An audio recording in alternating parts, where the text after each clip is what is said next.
under after this class, you'll be able to identify the two other groups of diuretics, which includes high serum diuretics, thiazides and thiazides-like diuretics, then sodium, collecting the sodium channel inhibitors, and finally the aldosterone antagonist. These are the four groups, and you'll be able to understand its mechanism of action, adverse effects, drug-drug interactions, and other other effects on the excretion of other salts.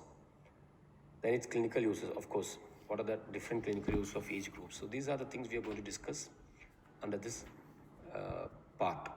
All right. So in the first part, we have seen the two groups of diuretics, which includes osmotic diuretics and carbonic anhydrase inhibitors. And you've seen that carbonic anhydrase inhibitors are no longer used as a diuretic because those drugs are basically self-limiting. And apart from the diuretic effect, it is clinically used in other contexts, which includes mountain sickness and also in glaucoma, right? As far as the osmotic diuretics are concerned, especially mannitol, glycerinol, we are using these drugs in cerebral edema, especially in increased intracranial pressure and all. Conditions like intracranial pressure elevated conditions, where the mannitol and its congeners are used. It's very effective drug, and certain anuria conditions. So these are the uses of osmotic diuretics. Moving on to the next part, we'll start with the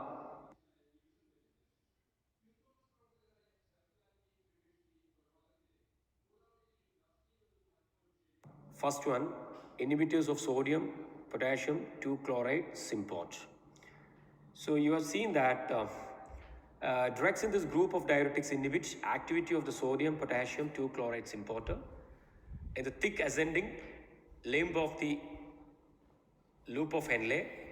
Hence, these diuretics also are referred to as loop diuretics. I hope you understood why it is called or why it is referred as loop diuretics, because the mechanism of these drugs actually inhibit this sodium potassium 2-chloride symport, which is actually operated at the thick ascending loop of Henle. Therefore, it is referred as loop diuretics. Although the proximal tubule reabsorbs 65% of the filtered sodium, diuretics acting only in the proximal tubule have limited efficacy because the thick ascending lip has great reabsorptive capacity and reabsorbs most of the retate from the proximal tubule. Diuretics acting predominantly at sites past the thick ascending limb also have limited efficacy because only a small percentage of the filtered sodium load reaches these more distal sites. So in contrast of these inhibitors, symport in thick ascending limb are highly efficacious, and for this reason they sometimes are called high ceiling diuretics. All right. So this is what I wanted to tell you, like why it is referred as high ceiling diuretics.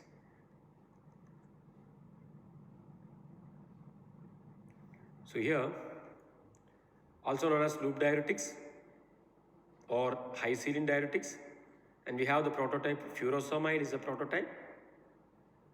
Other drugs includes bumetanide, torsemide, axosamide, pyrantamide, tryptamide, ethacrynic acid. And ethacrynic acid is no longer available because it is known to produce ototoxicity. So the chemistry, it contains a sulfonamide moiety, both furosemide and bumetanide. Ethacrynic acid is phenoxyacetic acid derivative. Sulfonylurea compound is there in torsemide. Now, mechanism of site, you've seen that this thick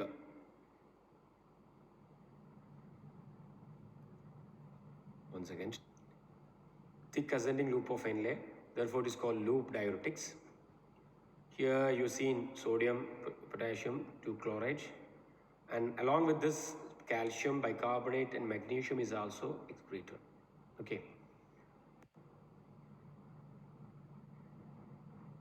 Now here you can see sodium, and this is the lumen. This area is the lumen,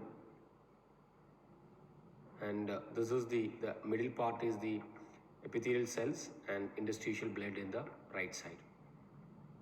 So here you can see this sodium, potassium, 2 chloride.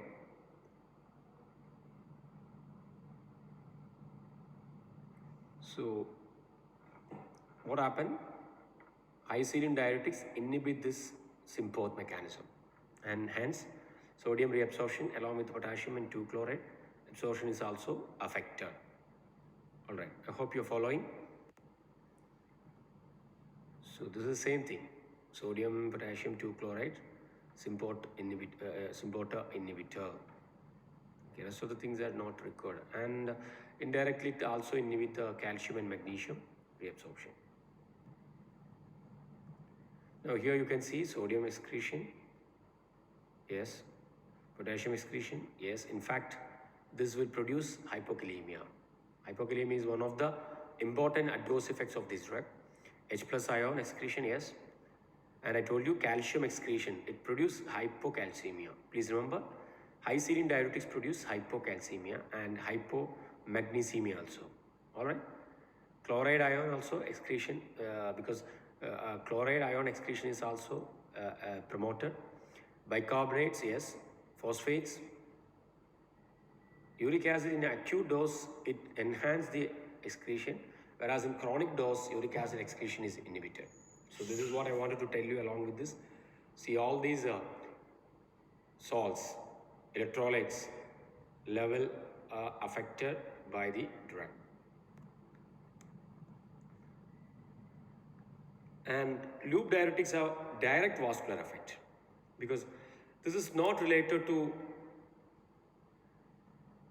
its diuretic effect, but studies have suggested that it could be associated with a prostaglandin. So therefore, loop diuretics, particularly furosemide, acutely increase systemic venous capacitance and thereby reduce left ventricular filling pressure. So therefore, this drug is a choice in pulmonary edema. Okay, acute pulmonary edema. This effect benefits patients with pulmonary edema even before diuresis starts. And please remember, this is not due to its diuretic effect, rather it is elicited due to the effect on the prostaglandin. All right. And high dose of loop diuretics inhibits electrolyte transport in the inner ear, perilymph and endolymph. Especially endolymph results in reversible ototoxicity. This is what I told you. Ethacrenic acid is no longer available because it produces reversible ototoxicity. It's the most ototoxic drug. Ethacrenic acid is the most ototoxic drug.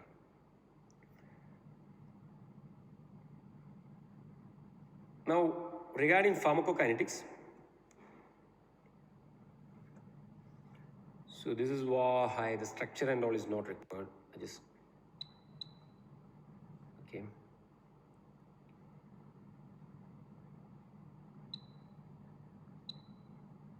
So the therapeutic uses, major applications of loop diuretics is the treatment of edematous states, especially heart failure, ascites. So any edematous states can be addressed with loop diuretics because these are high serum diuretics. Why it is called high serum diuretics? Up to 8 to 9 liters of urine can be produced by the 2-3 dose of high serum diuretics, and it's highly useful in treatment of edematous state. They are particularly valuable in acute pulmonary edema. This is, as I told you, this is not related to its something called like a diuretic effect. It's a separate one due to the effect on prostaglandin synthesis. Pulmonary vasodilating action plays a useful role in the pulmonary edema. This is again, this pulmonary vasodilating dilating effect is mainly due to its effect on the prostaglandin. Therapeutic uses continues. Uh, Rarely it is used in the treatment of hypertension. Why it is, though it is efficacious, more efficacious than that, thiazides and thiazides-like drug. These drugs are alternative to thiazides in the treatment of hypertension. And the reason is, this is short-acting, whereas thiazide is long-acting, and thiazides have got some additional mechanisms in the treatment of hypertension. So mainly, the short duration of action of loop diuretics is a disadvantage in this condition. That's why it is not much recommended. Hypercalcemia is another indications of high serum diuretics, and you are seeing why it is used in hypercalcemia. Symbol, it produce or it promote calcium excretion. So any condition which produce hypercalcemia can be treated with a high serum diuretics, especially malignancy-induced hypercalcemia is a good choice. This class of drugs a good choice for this. Then malignant hypercalcemia can often be managed with a large dose of furosemide together with a parenteral volume and electrolyte replacement. So far we have discussed different indications of high serum diuretics. We started with the edematous conditions, maybe a direct edematous condition associated with congestive cardiac failure, renal failure, ascites, etc. Then we also discuss acute pulmonary edema, and hypercalcemia is another indications. And as a secondary choice or alternative to thiazides, we may use these drugs for the treatment of hypertension, but seldom used because it is short acting. Finally, we discussed that hypercalcemia, especially malignant hypercalcemia, where furosemide-like drugs can be used. It should be noted that diuresis without volume replacement results in high hemoconcentration, because the fluid is being excreted. So there's no volume replacement, then it can lead to hemoconcentration. Serum calcium concentration then will not be diminished and may even increase further, because hemoconcentration. See, the volume of extracellular fluid or extracellular fluid volume is reducing due to the continuous excretion of urine. So that is to be remembered. Now let's talk about toxicity of high serum diuretics.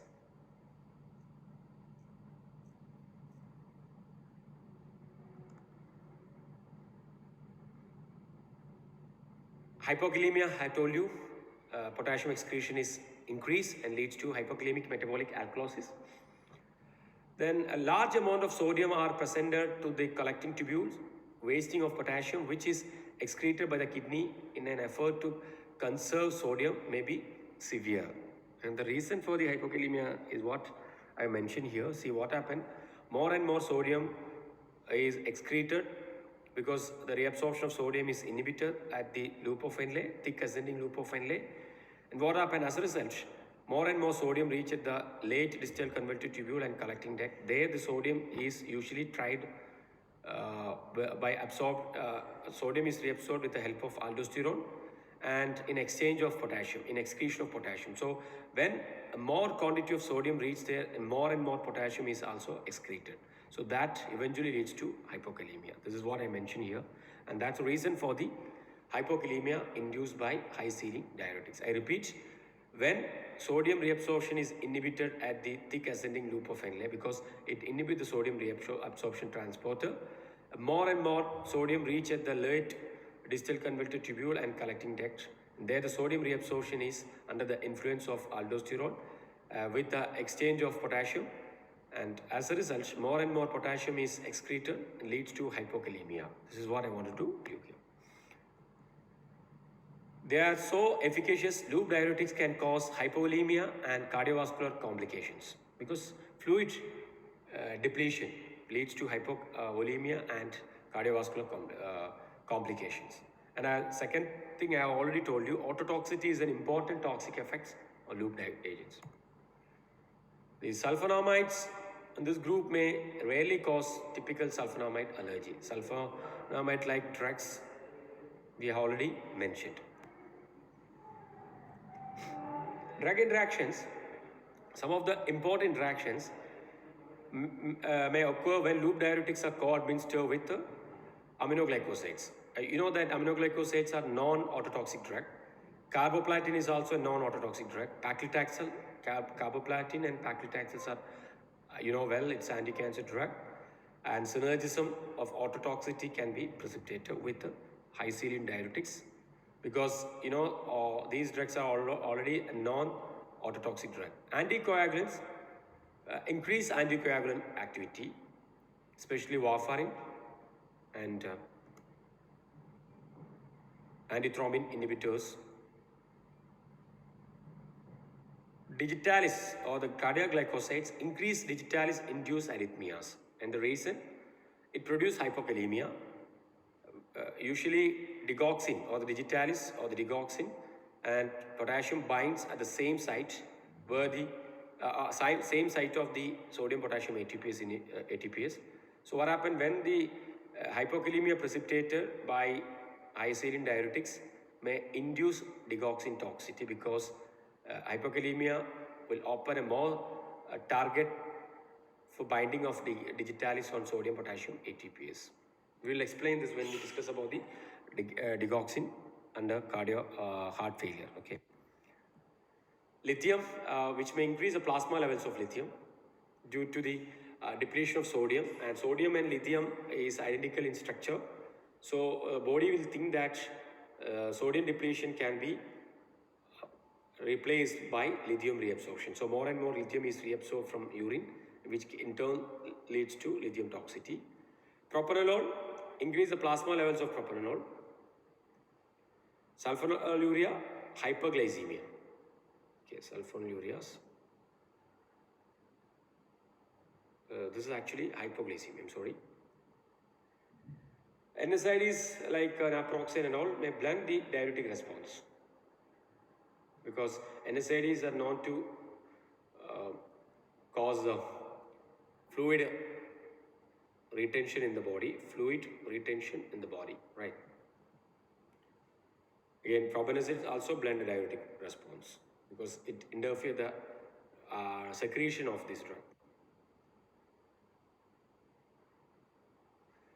Thiazide diuretics, of course, synergism of diuretic activity, and which may lead to profound diuresis.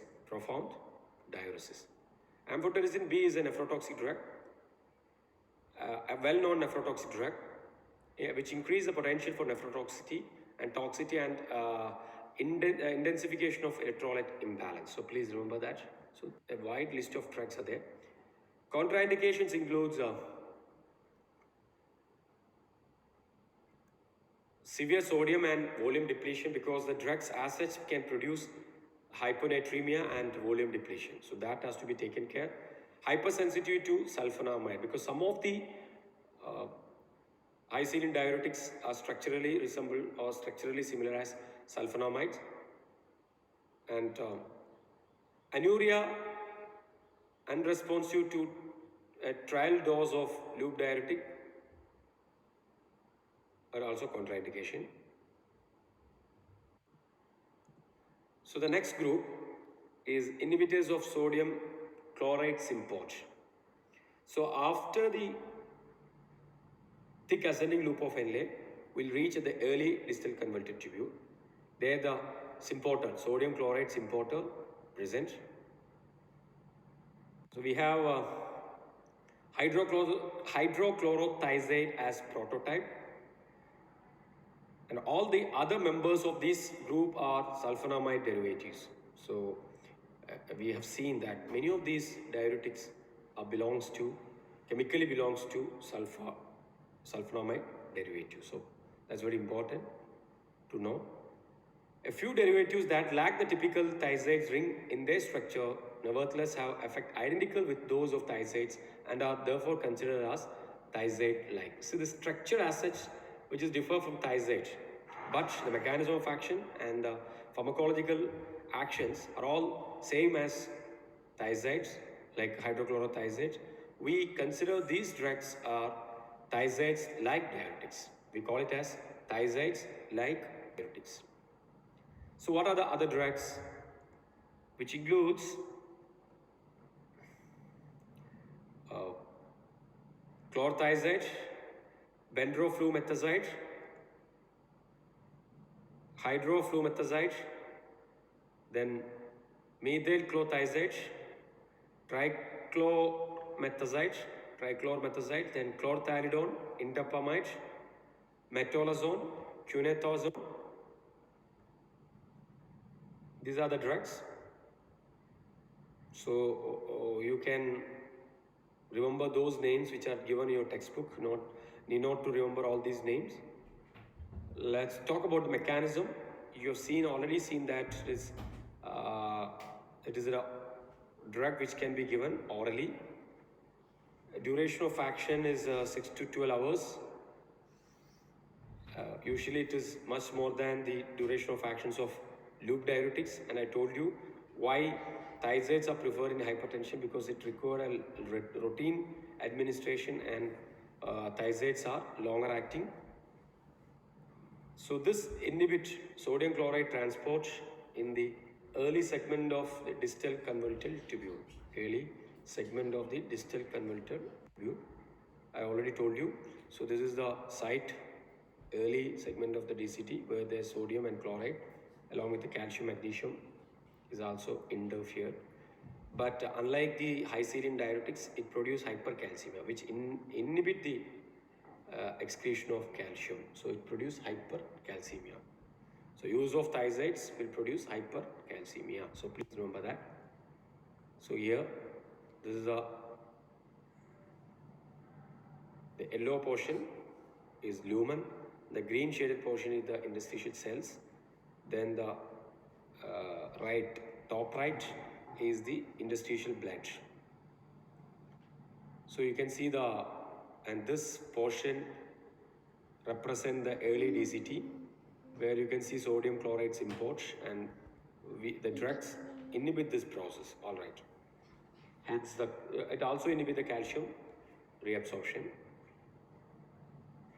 Sorry, calcium excretion. So the effects include a full dose of thiazides produce moderate but sustained sodium and chloride diuresis. Hypokalemic metabolic alkalosis may occur, but not as severe as the hypokalemic metabolic alkalosis produced by high serine diuretics. Okay, that has to be remembered. Though it produces hypokalemia, it is not as severe as the hypokalemia produced by high serine diuretics. Now, other effects include reduction in the transport of sodium from the lumen into the tubular cell, reduces intracellular sodium and promotes sodium-calcium exchange at the basolateral membrane. So please remember the sodium-calcium exchange. As a result, reabsorption of calcium from the urine is increases, and urine calcium content is decreased. The opposite of the effect of loop diuretics. You have seen loop diuretics enhance the calcium excretion, which produce hypocalcemia, and this thiazides and thiazides-like diuretics produce hypercalcemia and reduce the urinary excretion of calcium. So please remember that. So they act in a diluting segment of the nephron. Thiazides reduce the excretion of water and cause dilutional hyponatremia. Dilutional hyponatremia is produced by thiazides, because the dilution of the urine leads to hyponatremia. Thiazides also reduce BP, and the maximal pressure lowering effect occurs at doses lower than the maximal diuretic doses.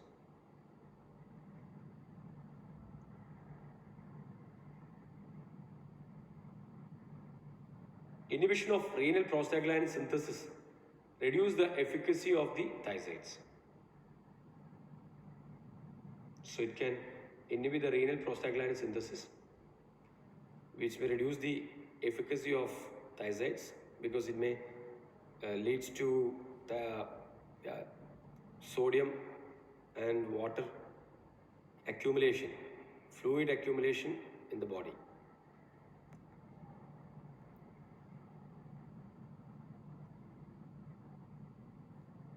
So this is what exactly happened. Sodium excretion, increase potassium, yes, hypokalemia is produced.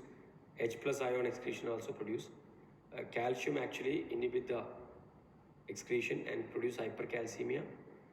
Magnesium hypomagnesemia is produced. Chloride excretion is also promoted. Bicarbonate excretion is also promoted.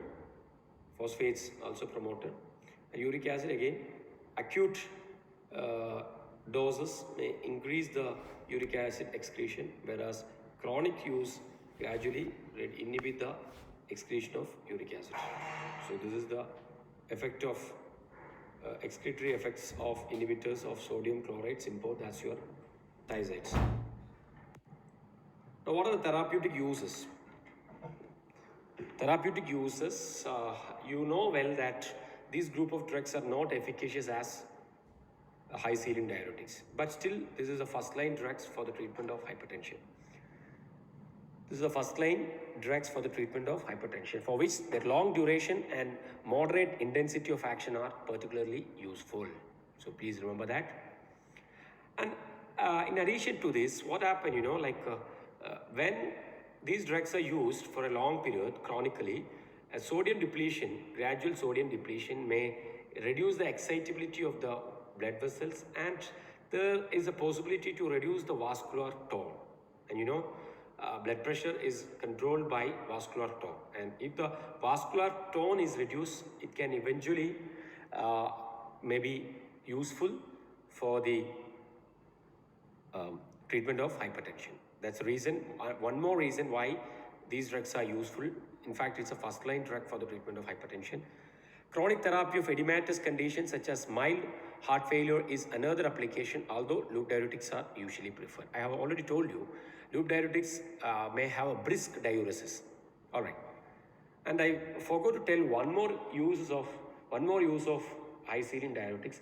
Loop diuretics are often used along with bicarbonates for forced alkaline diuresis during the acidic drug poisoning. Forced alkaline diuresis. So this can be an additional indications of high saline diuretics, though I am discussing it under the thiazides, but I forgot to tell you about this indication under the high saline diuretics. So please remember that is another application of high saline diuretics. Come back to the thiazides. So chronic therapy of edematous conditions like heart failure is another application, but we prefer high saline diuretics for this purpose. Therapeutic uses continues chronic renal calcium stone formation. You remember that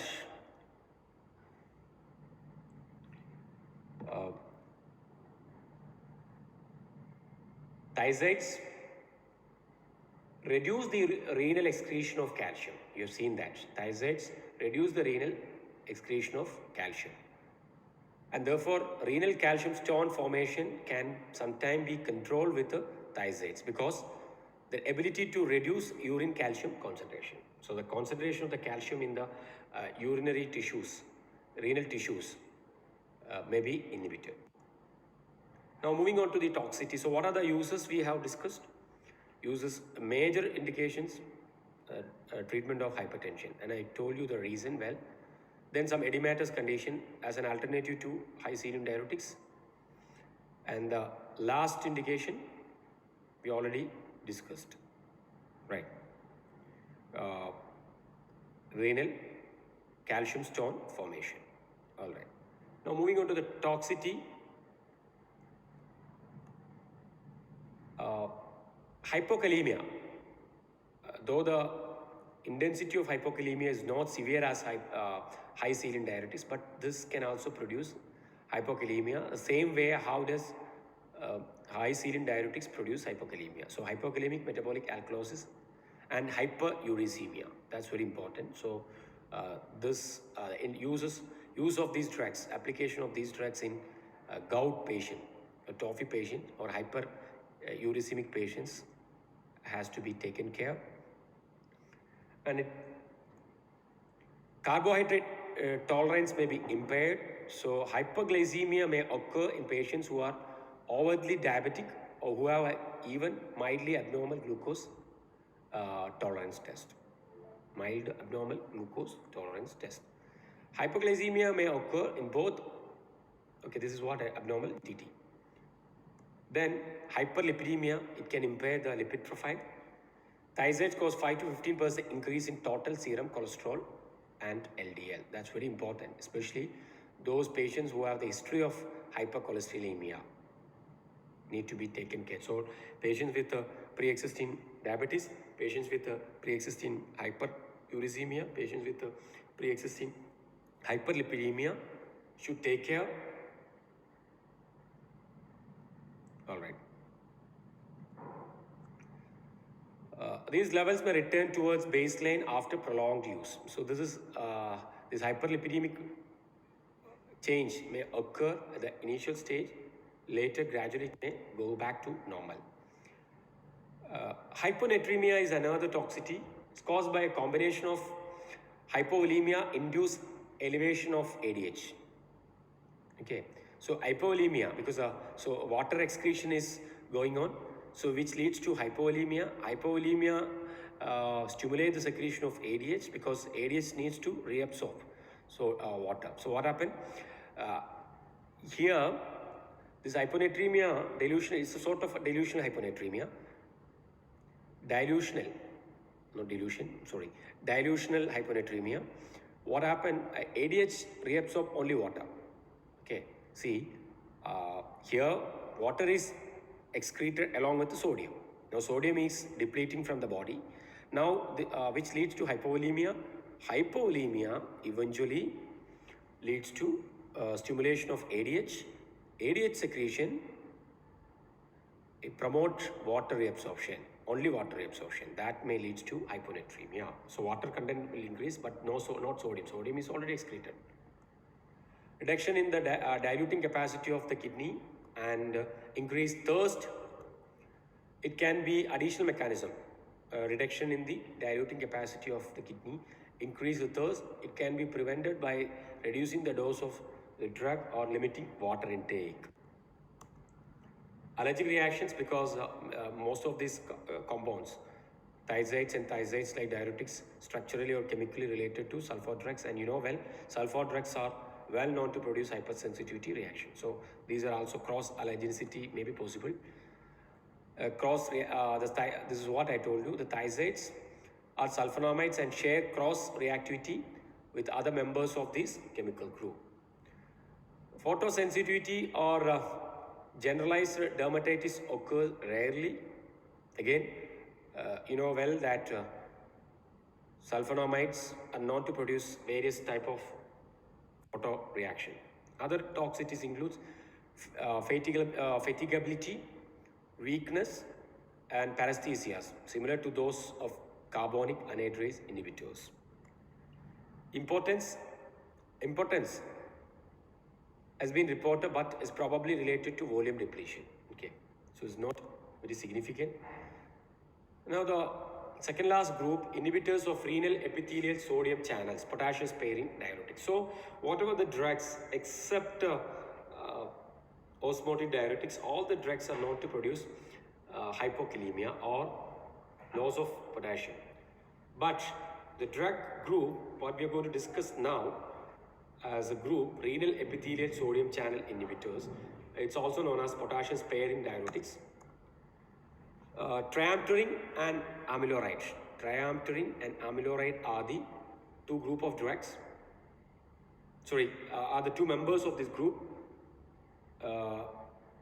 This is available in clinical use. Both drugs cause small increase in sodium chloride excretion. See what happened. By the time it reached, this is mainly acted the late distal convoluted tubule.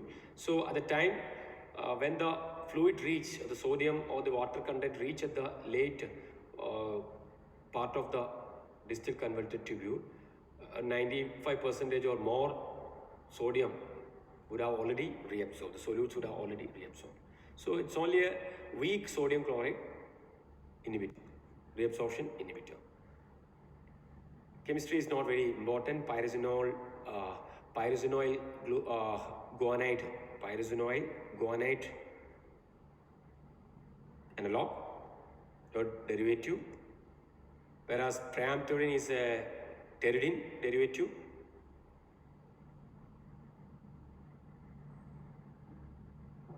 Both these drugs are organic bases and are transported by the organic base secretory mechanism in proximal tubule. So into the lumen, it is actively transported by proximal tubule secretory, organic base secretory transporter. Now, another group is, you have seen aldosterone. Aldosterone reabsorbs sodium from the late distal convoluted tubule and DCT, collecting duct. So there, aldosterone has significant role in the reabsorption of sodium. So what happened? Aldosterone receptor can be inhibitor, and as a result, the sodium reabsorption from these areas, which areas? Collecting duct and late distal convoluted tubule are inhibited. So, as a result,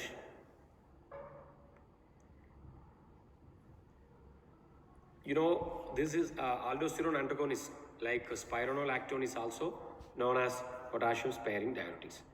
By combining with and blocking the intracellular aldosterone receptor, these drugs reduce the expression of genes controlling synthesis of epithelial sodium ion channels. So you know well that the sodium channels, in the previous slides we have discussed the triamterene and amiloride. Both the drugs inhibit the sodium channel. The same sodium channel synthesis will be inhibited by blocking aldosterone receptor. Amiloride, triamterene act by blocking the epithelial sodium channel. This is what I told you.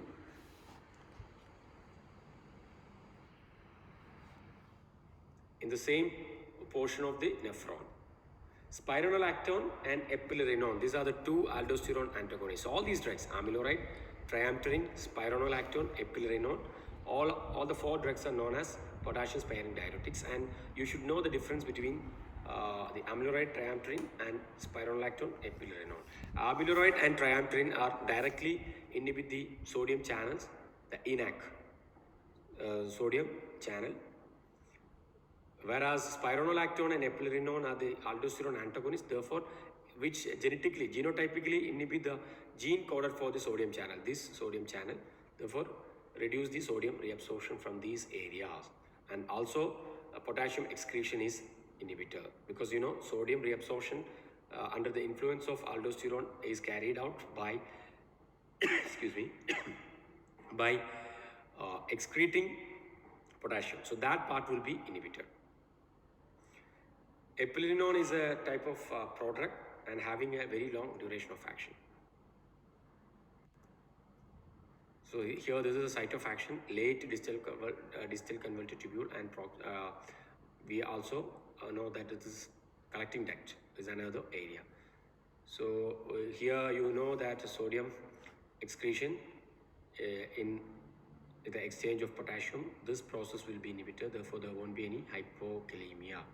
In fact, sometimes the long-term use may produce hyperkalemia. All right.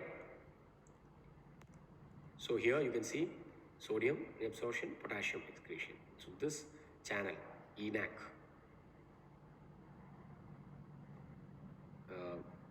will be inhibited. Amiloride and triamterene directly inhibit this channel, whereas aldosterone blocker like spironolactone inhibit this receptor, therefore the genetic or genotypic stimulation of sodium channel, because sodium channel is a protein and coded by aldosterone gene. Okay, so that process will be inhibited. So eventually both amiloride and aldosterone antagonists like spironolactone eventually produce the same effects. And please remember, though it is known as potassium sparing diuretics, these are basically weaker diuretics, and you know the reason, because by the time it reached in the late part of the nephron, 90+% of the solutes would have already reabsorbed.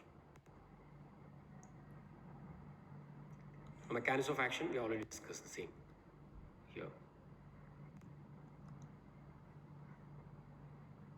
So all the drugs in this group causes increase in sodium clearance and decrease in potassium and H plus excretion. Therefore, therefore these drugs are known as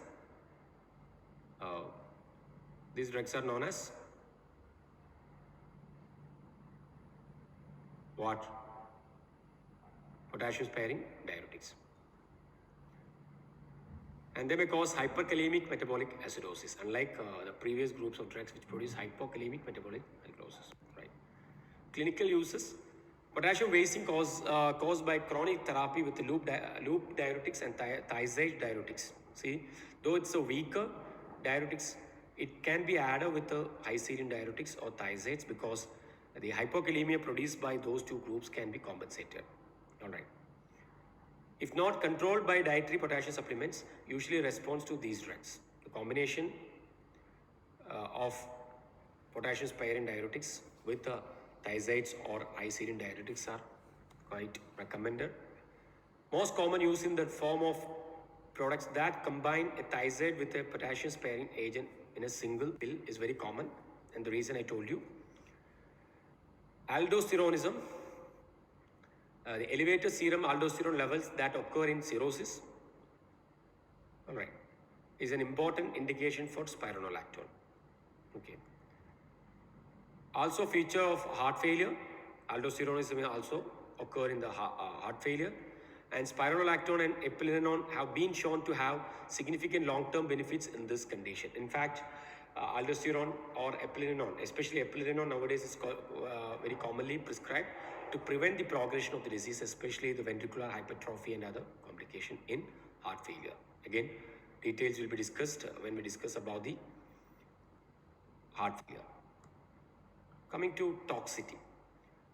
Most important toxic effects of potassium sparing diuretic is hyperkalemia, and you have seen that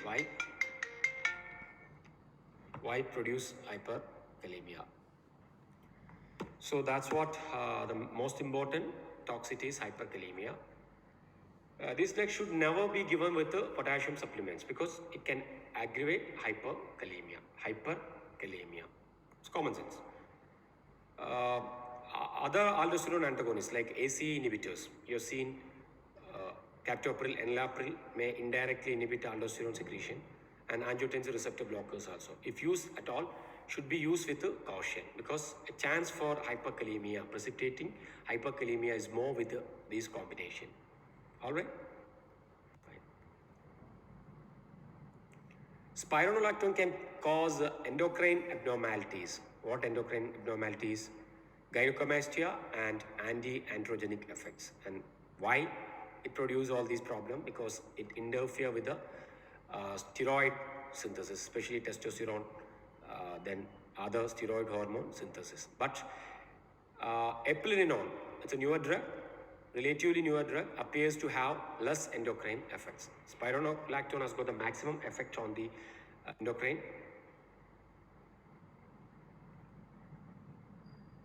Now, ADH agonists and antagonists.